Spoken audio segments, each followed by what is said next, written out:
Hello guys, so this is gonna be my week wrap up. Again, I didn't do the weekly thing because I read less books this week because oh dear fucking god. Sorry. It was not the best week ever, but I did read one, two, three, four, five fiction and one non-fiction, and you're gonna see soon. Uh, and I do not have any books to show you because one of them I already took to the library and the others were digital.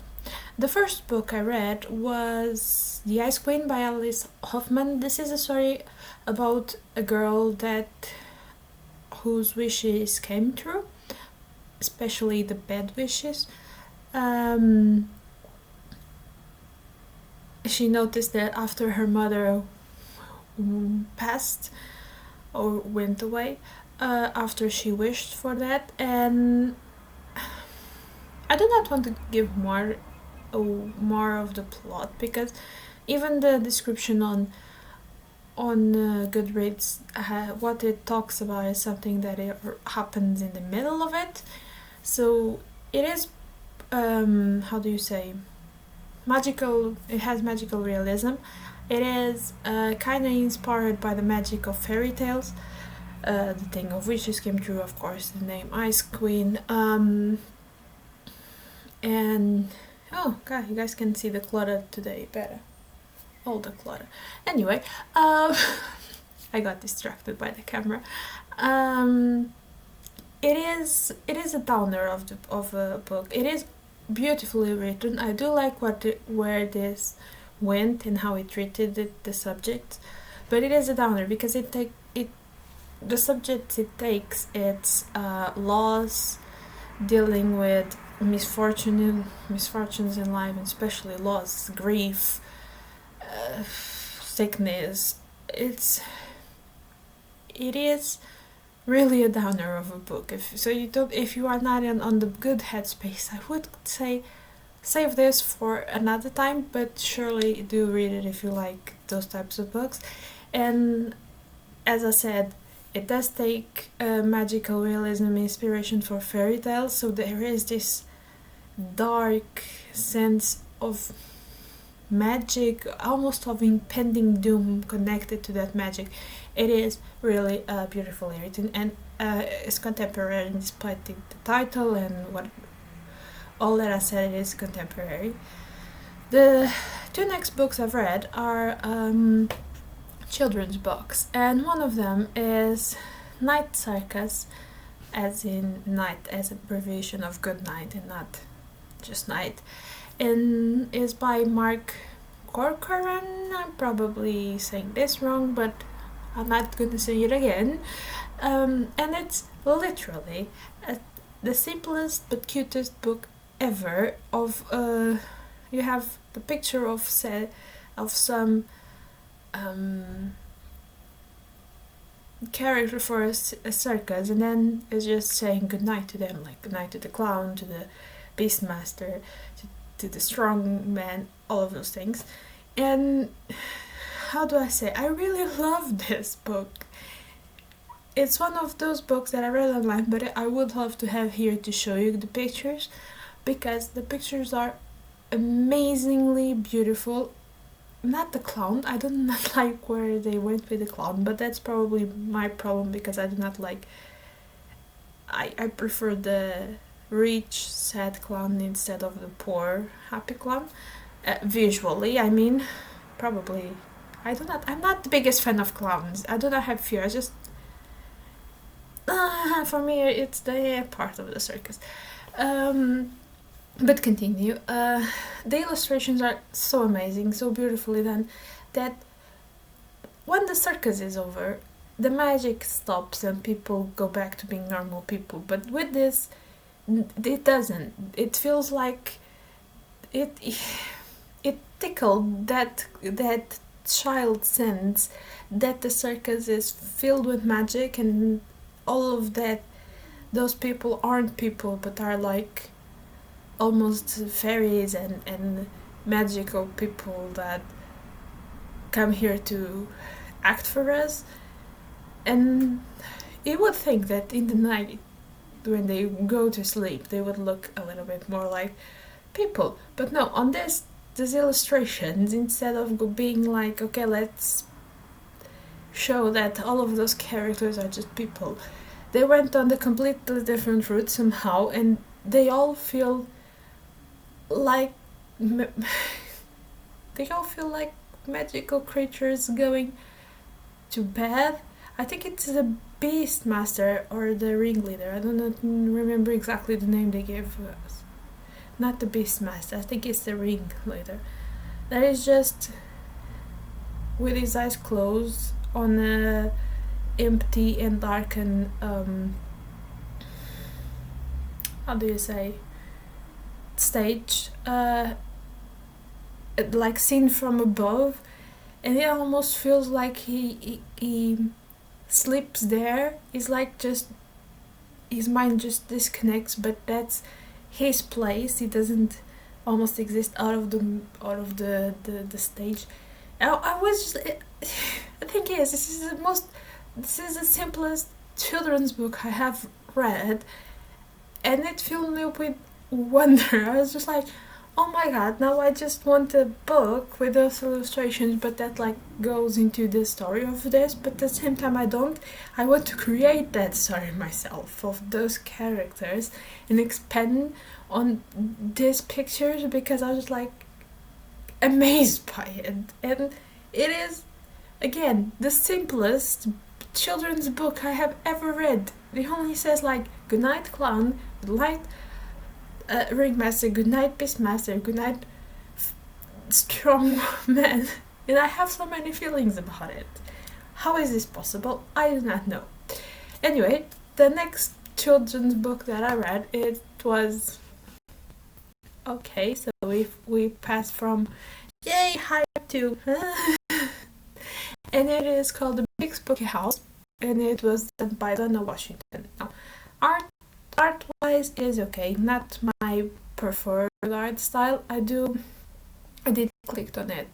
I did click on it on Open Library and read it, because I do really like spooky things for children. I think it's, how to say, on spooky, it is a thing that I have with horror that is a little bit hard to explain. I do not like not body horror, much gore. I do not think that's scary. I do not want horror things to make me want to throw up. Also, it is a little bit hard to make me want to throw up, because I'm very accustomed to it. But anyway, but I do not want that, or the cringe of seeing something that is supposed to hurt. I'm just like, I'm more into the psychological and like aesthetic level of horror, but it's a little bit strange that sometimes middle grades have that feeling a little bit better than like supposed horror things for adults. Does this make sense? Does anybody feel like this? Because I do love like the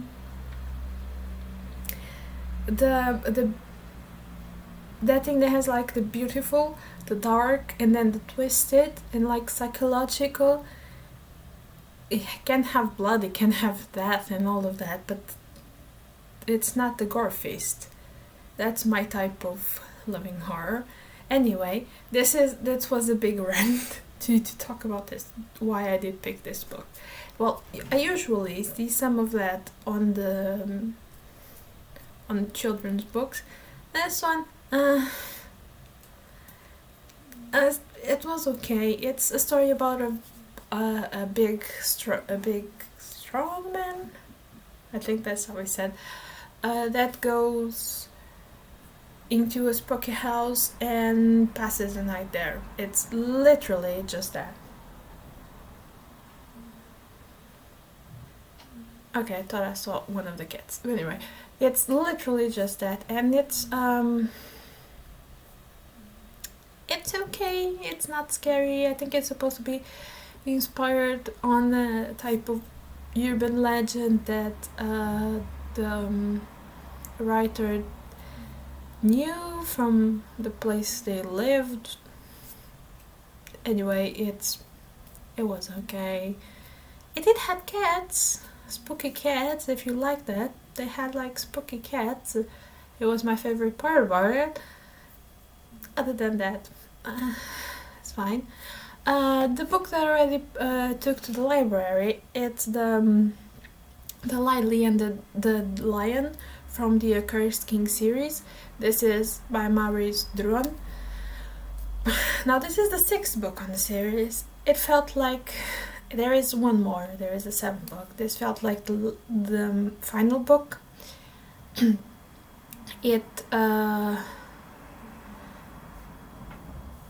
closed everything for every character, and it was a good book. I gave it 3 stars, but I'm thinking of upping that up for 4, because the more I think about it, the more I like what was done.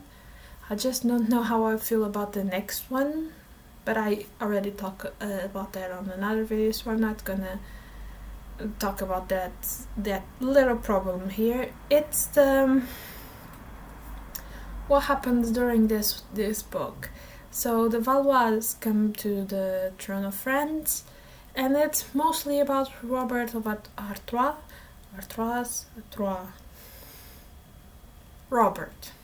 That until here he was working in favor of France and doing all these schemes, but in favor of France somehow, and now he was just goes the other way because he couldn't have. Until here he had been fighting to have his piece of land that was stolen from him, and things happened, so he went to the other side, to England, and then started a war. This is not spoilers because this is literally history. I'm not sure why I'm so afraid of talking about it, but it's literally about that, what happened on this book.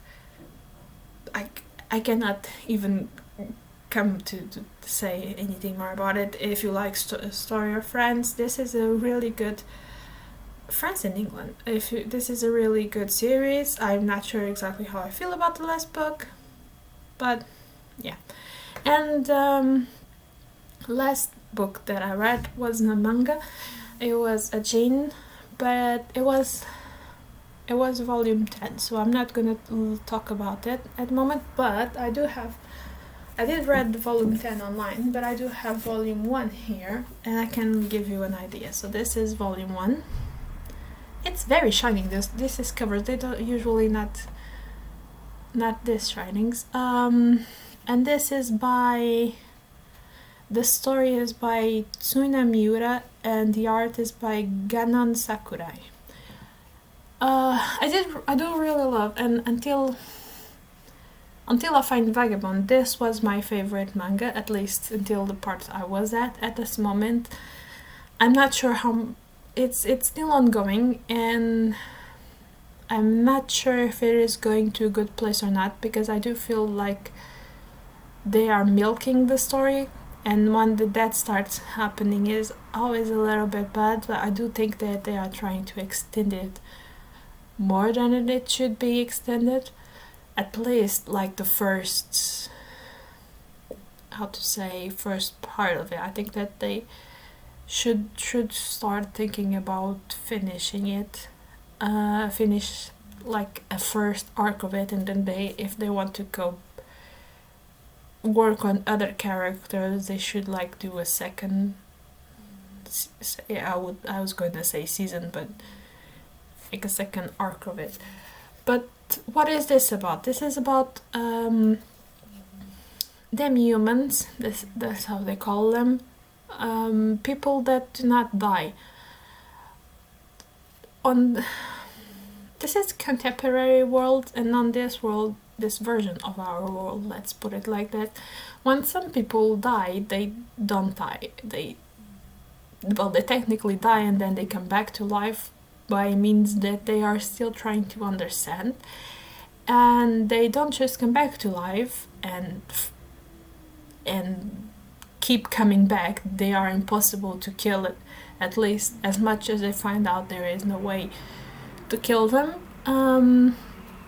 But they come with this type of creatures. There is different ones. This is volume 2.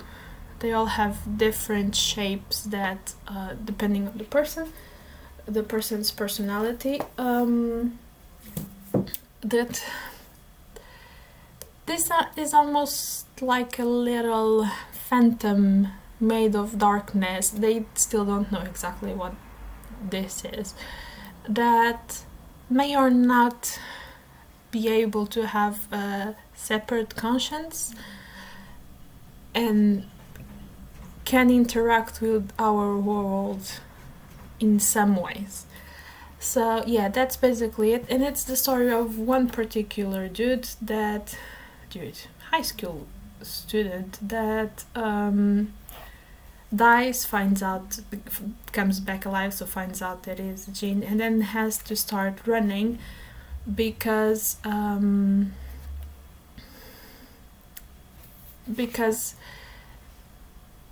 some places genes are used to experiment on, since they cannot die. Now, that was one complaint that one of my friends have, and I do understand that there would be better ways to use genes than just use them as dummies in like car crashes and stuff like that. That's one of the things they do to them, or like to harvest organs and stuff, since they keep coming back, and they regenerate. If they lost an arm, they get the arm back. But that thing is addressed. They start by talking about. They start by showing us that that is addressed, and the art is completely. It's very nice. It has its downfalls, and you can see when the artist is a little bit stressed and going at it with less time, and it also is a little bit stronger on the front view of a character than the profiles. The profiles can be a little bit strange, but it's overall very nice. Very nice art. I was trying to find another way to show it. Very dark feeling, but it suits the feeling of the manga, and it is basically, despite all I said to you guys, of course, that on this universe there are a thing of regular humans versus genes, or versus demi-humans or Ajins.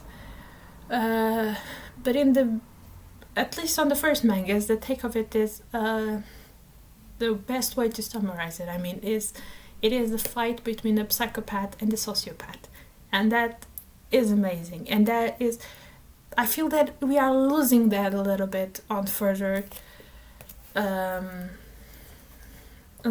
volumes. So that part I'm a little bit worried, but I will eventually talk about this when it is completed, and I will go on to that. So that's all for now. Bye guys.